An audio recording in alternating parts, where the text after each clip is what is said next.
Awesome. Well, thank you so much for joining. This session will be talking about legislative advocacy. It's a toolkit. Let me just make sure I can see you. Kate, if you could just let me know when Sophie comes in, I would appreciate that. Will do. Otherwise, we'll continue. So our agenda for today, we're going to first learn more about a change campaign that's currently occurring at the George Washington University called Restore Justice, Restore Education, created by a undergraduate student and a graduate student. This project created an entire change campaign curriculum at the George Washington University. It's something that if you're graduating and you're looking forward to going to college next year, it's something to keep in mind about how you can continue to be a change maker after your time at the hub. If you're not participating and want to participate in your courses, it's also something to think about, to follow step by step in regards to a change campaign. Then we're going to go into youth-specific samples. So we'll hear from people who are in our hubs, as well as know people in our hubs who are youth who have worked on bills that have been passed into set legislation. Then we have an activity, some breakout rooms with a guided reflection, and then we'll share out and wrap up. I'm going to start this video. Can you hear the video? Okay. No. Yeah.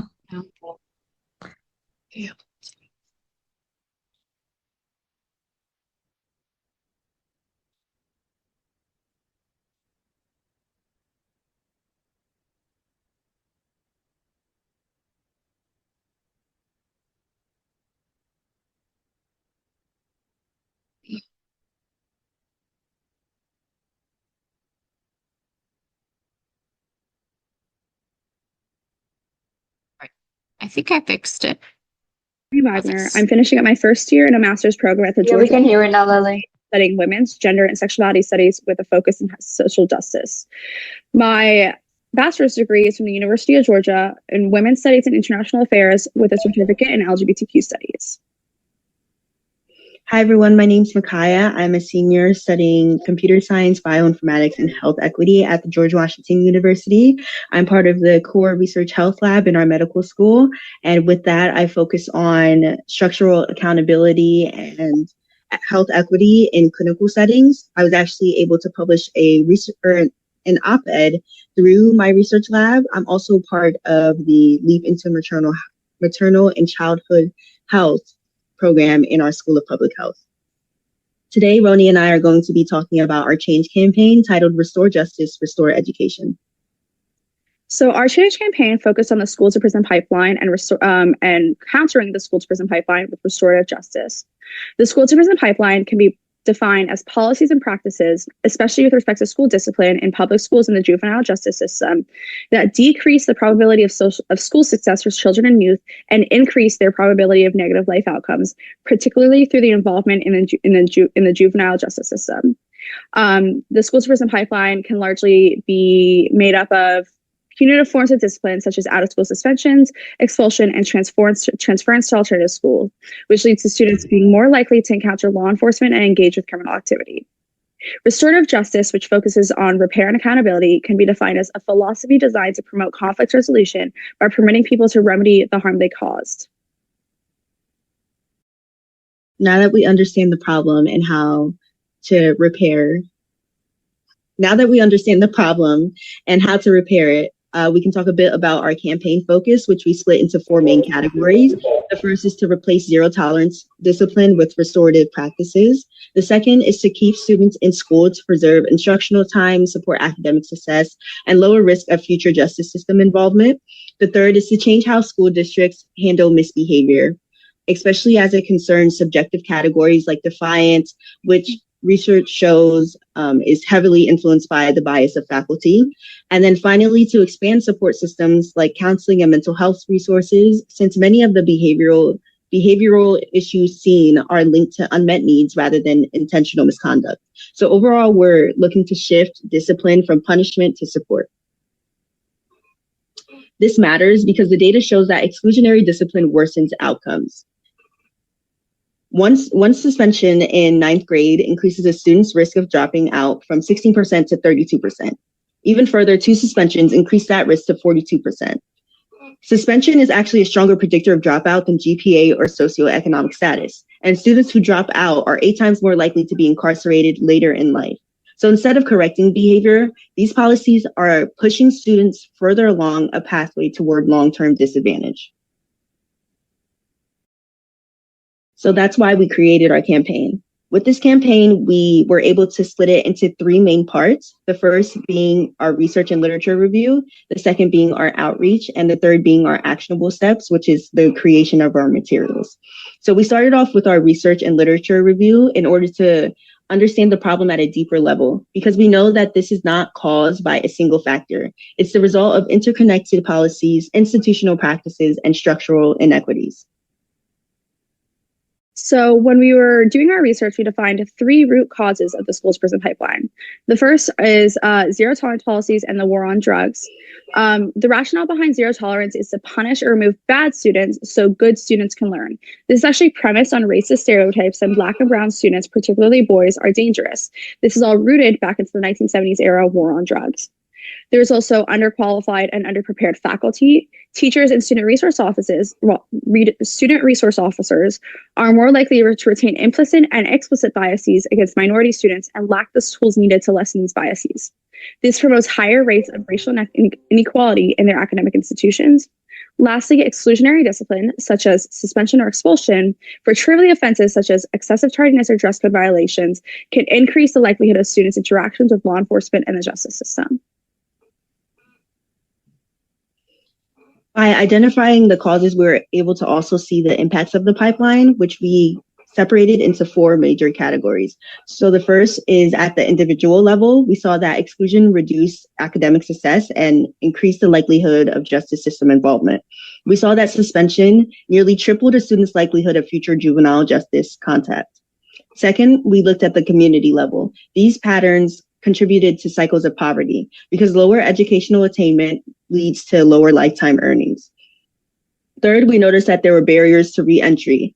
When students are suspended, they lose structure and supervision, which increases the chances of them engaging in risky or criminalized behavior. And finally, we identified that this is a public health issue because repeated exclusion and hostile school environments act as chronic stressors, which can have long-term mental and physical health effects.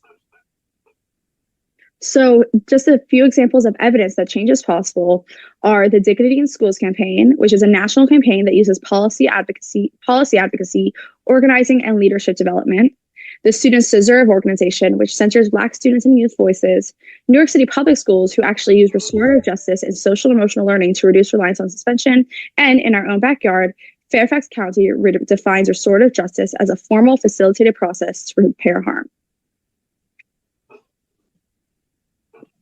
After building our research foundation, we were able to move into our second milestone, which focused on stakeholder outreach. So at this stage, the key question shifted from what is the problem to who has the problem, who has the power to change it? Because even the strongest research doesn't create change unless it reaches the right people. So we were able to organize our stakeholders into 3 main categories based on their level of influence and their role in the system. The first group are the decision makers. These are individuals and institutions with direct power over discipline. The second are our allies. They are able to help us mobilize community support and amplify the campaign. And third, we have our potential obstacles that might oppose discipline reform or prioritize security approaches. So we were able to identify the who, the why, and our outreach goal for each category. We also created an outreach log template for any student who may want to implement this campaign in their own schools. In our third milestone, we were able to shift from strategy to execution. With this stage, we focused on developing the materials needed to communicate our campaign and advocate for change. So our campaign packet is composed of 3 main parts. The first is the educational brochure, which will utilize the research we did in milestone 1 to define the school to prison pipeline as well as its causes, explain why it's important to stop and to stop the school to prison pipeline and implement restorative justice practices, as well as suggesting solutions. Our flyer will be myths versus facts of the school to prison pipeline. And lastly, we have a petition, which is a call to action. This demands from public schools and school districts to reallocate resources away from school policing, implement restorative justice practices across all schools, increase funding for counselors and mental health services, and reduce suspensions and expulsions for nonviolent behaviors. As a whole, our project functions as a structured roadmap for implementing discipline reform. So with milestone 1, we established a research-based understanding of the school to prison pipeline. Milestone 2 helped us identify key stakeholders and points of influence. And finally, milestone 3, we were able to develop our tools to communicate and advocate for change. Together, these milestones form a step-by-step roadmap for launching a real campaign, moving from research to strategy to action. We have three main key takeaways from this project. The first is that systemic problems need systemic solutions. Effective solutions have to address institutional discipline systems, school climates and environments, and resource allocation. Restorative justice is sustainable change. It shifts discipline from punishment to accountability and repair. It creates more supportive and effective long-term outcomes. Lastly, change requires strategy. Meaningful key reform depends on engaging key stakeholders, navigating systems of power, and aligning research with action. Thank you all so much for listening. If you have any questions, please feel free to reach out to Lily. She has our contact, and she can give it out to you if you have any questions. Thanks, y'all. All right. Thank you so much to Roni and Micaiah for recording that for us. I think it's a great step-by-step guide for milestone 1, research, milestone 2, identify structures of power and who you need to reach out to, and milestone 3, put together your materials and start your campaign. They will be starting this campaign with the George Washington University School of Education. Vicki, I love your comments in the chat. So if you have any thoughts or reflections or feedback on this, you can put that in the chat. I think this really touches equity. It touches health hubs, education, quality education, peace, and maybe you see it in another way through your eyes. So please let us know in the chat. Otherwise, we'll move on to our next guest speaker. Was Sophie able to make it? Okay, we're going to continue on. Hi, and now my we're name going is to hear Pragna from Yalvarthi. one of our other, our youth voices.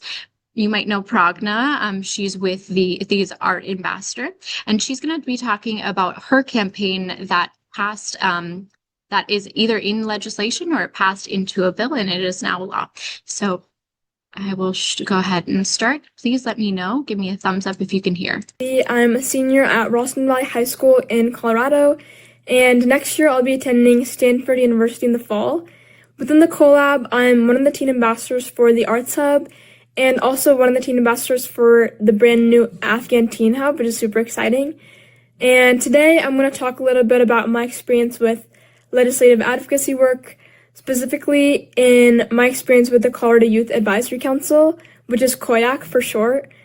And so just like a little bit about what COYAC actually is. So COYAC is a state organization that's created by Colorado law to ensure youth representation in the state legislature. And so there's a youth representative from each Senate district in Colorado, and these representatives form committees. So I was Senate District 19 representative, and I was a part of the healthcare committee. And during my second year on COYAC, I was actually the chair of the healthcare committee. And I was a part of COYAC for my sophomore and junior years of high school. And the timeline of COYAC is that we have about 10 months to form policy proposals around an issue that our committee is really passionate about. And we have these 10 months to outreach to stakeholders, legislators, and state organizations. And then in June and August, we have an opportunity to present these proposals in the Colorado Capitol and present them to an interim committee of state legislatures. And I initially heard of COYAC because I wanted to join my city's youth council, but that didn't exist. So I joined the Colorado Youth Advisory Council to amplify the issues that I really cared about at the state level. And so like I said before, I was on COIAC for 2 years, my sophomore and junior year of high school, and I focused on 2 different issues, but both within like the realm of healthcare during my 2 years. So for the first year, we mainly focused on health literacy.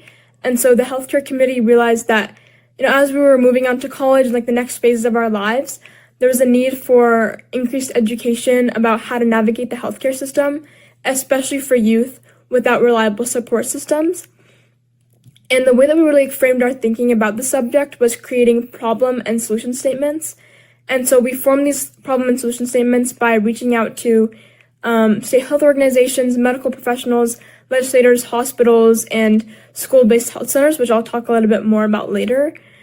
And these perspectives really helped us form these problem and solution statements that we could base our policy proposal off of. And so our problem statements for the health literacy issue were that there's a lack of health literacy in Colorado, there's a lack of health educators in Colorado, and there's a lack of ways to measure students' knowledge about their health.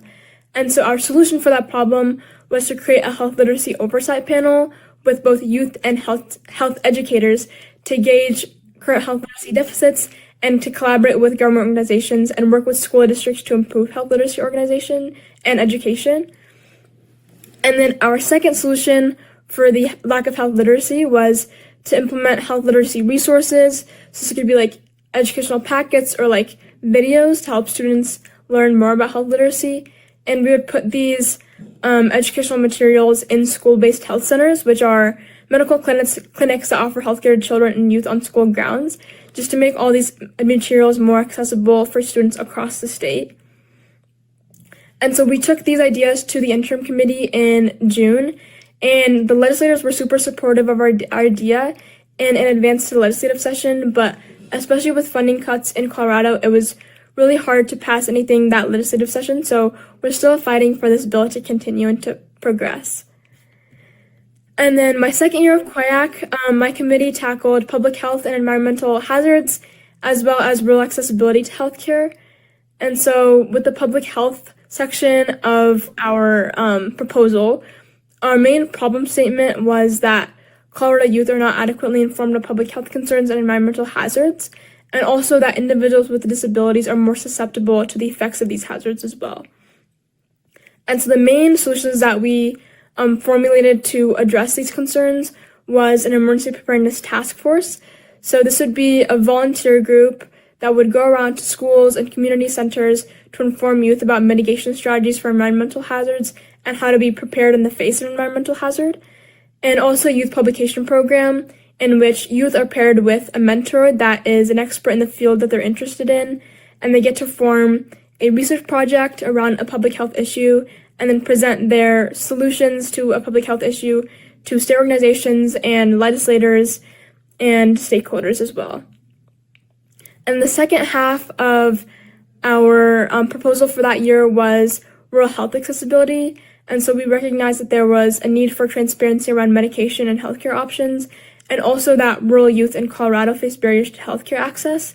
And so our solutions for this problem was to create a school-based digital health extension, which involves telehealth services and emergency communication systems, as well as creating a kind of like a representative system for school-based health centers across the state.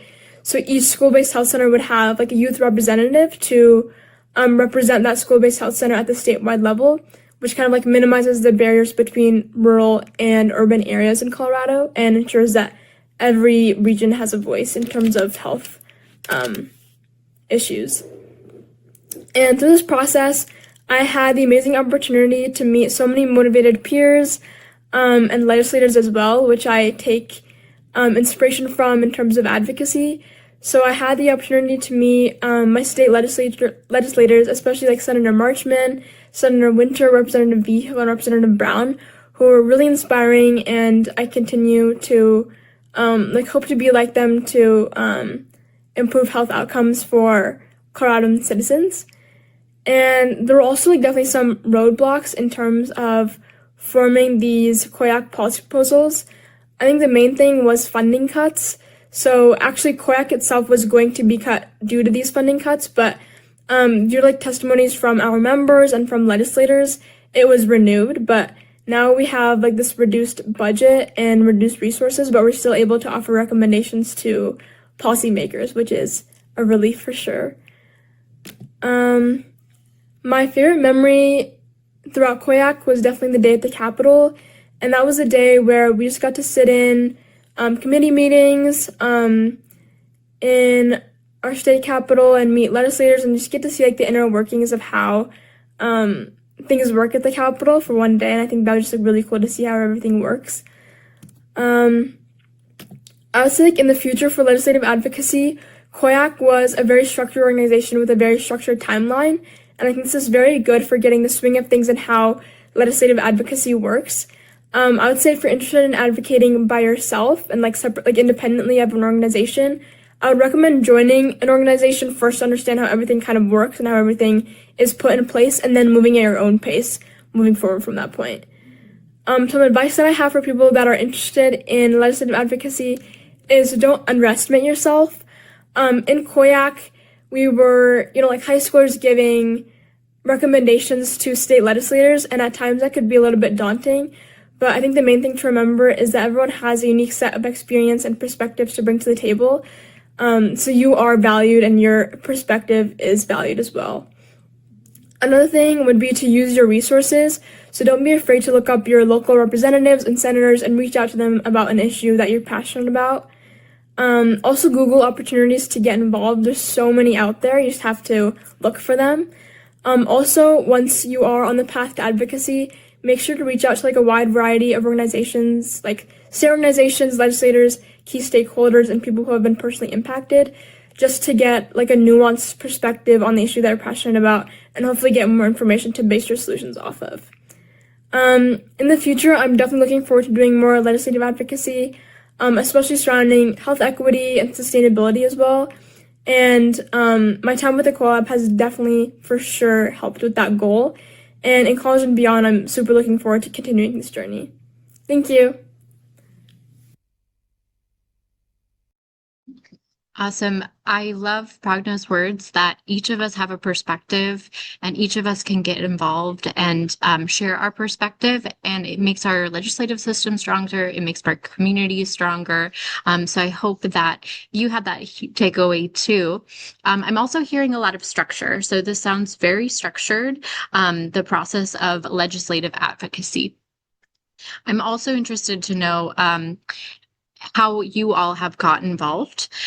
So here are some programs. The Youth Senate program are obviously our collab, high-level political forum, teen delegation you can get involved in, the UN Youth Delegate programs.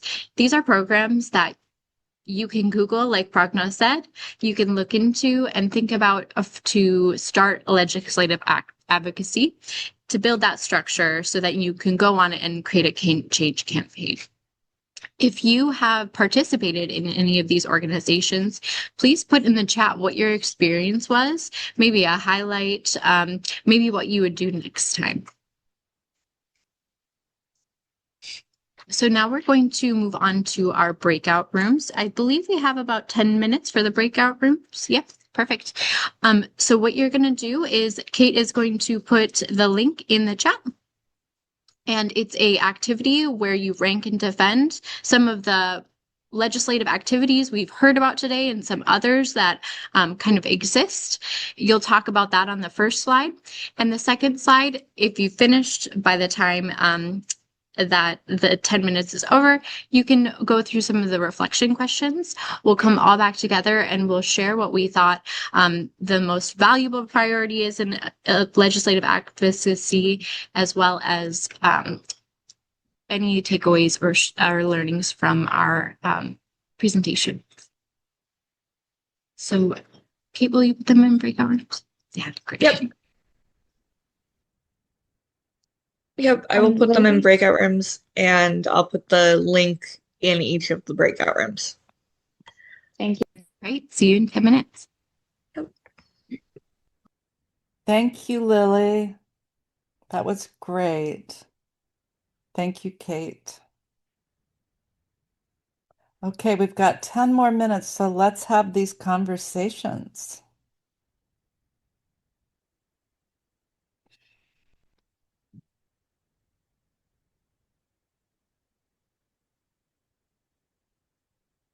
You can also take a photo of this and just get a head start here.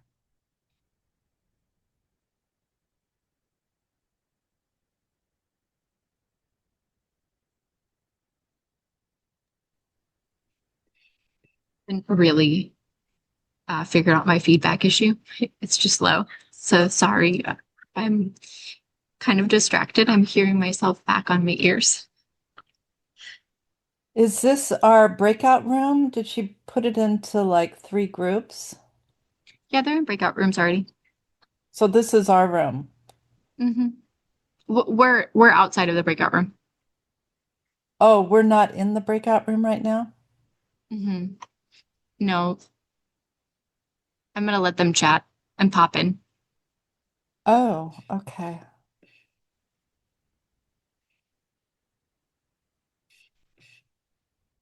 Is Awisha in a breakout room? She was assigned one, maybe having internet problems. I don't know.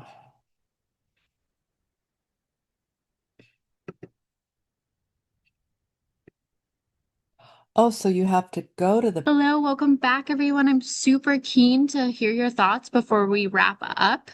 We had 2 groups, so I'd love to hear from either 2 representatives or multiple representatives. Share with me what you ranked, why you ranked, or share with me your thoughts on the reflection questions. So for our group, we ranked our first option like the strongest fit to be like making direct relationships with policymakers. And for our second one, we did like boycotting and lobbying directly. And then for our third one, I believe we did Sorry. Go I think ahead. for our third one we did actually no, I don't remember our third one, but if I do cross elimination. Our fourth one we did our fourth one we did partnering with community organizations. Our fifth one we did targeted social media efforts, and then our last one we did emailing, calling, and petitioning. So whichever one I didn't say, that was our third one because I kind of forget what that was. Geneva. How does that compare to the other group? Um, so we had ranked a direct relationship with policymakers, the first one, because when you do that, you have like a pretty direct way to make change or suggest ideas into it.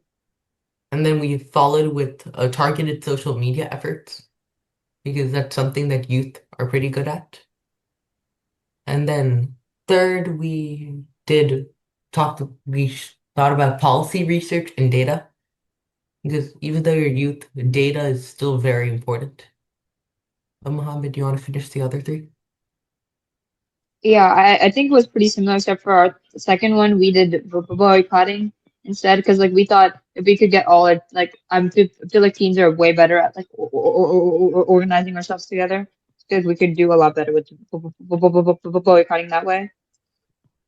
And we put like target social media a little bit lower. What else did you guys put down? Oh, we also said that partnering locally, so partnering with like a local organization, emailing, like sending out emails and boycotting are also important, but like they're a lesser direct fit compared to like the top 3. So yeah. I understand that, yeah. Thank you both for sharing. What I like about this exercise is that no answer is a wrong answer. They're all wonderful answers, and you all have your reasoning for them. And that could be based on experience or geography or many different factors. So they're all really useful and all can be used together, whether it's in the collab, whether you join another group outside of the collab for legislative advocacy. Does anyone want to share any finishing thoughts before we wrap up and say our thank yous? I thought it was fantastic. I wanted to have more time with the group. I Yeah, And the agree. question, go ahead, Mohammed. oh yeah, I was just saying how I think it's really like impressive what everyone has done. So I think it's really like it's nice to see like teens kind of like doing a lot of stuff that makes impact in their state or country. So yeah. Yes, yes, well said. Yes, thanks for sharing that. Lily, thank you so much. That was great. Absolutely. I'd like to thank our guest speakers. That's Roni, Micaiah, and Pragna.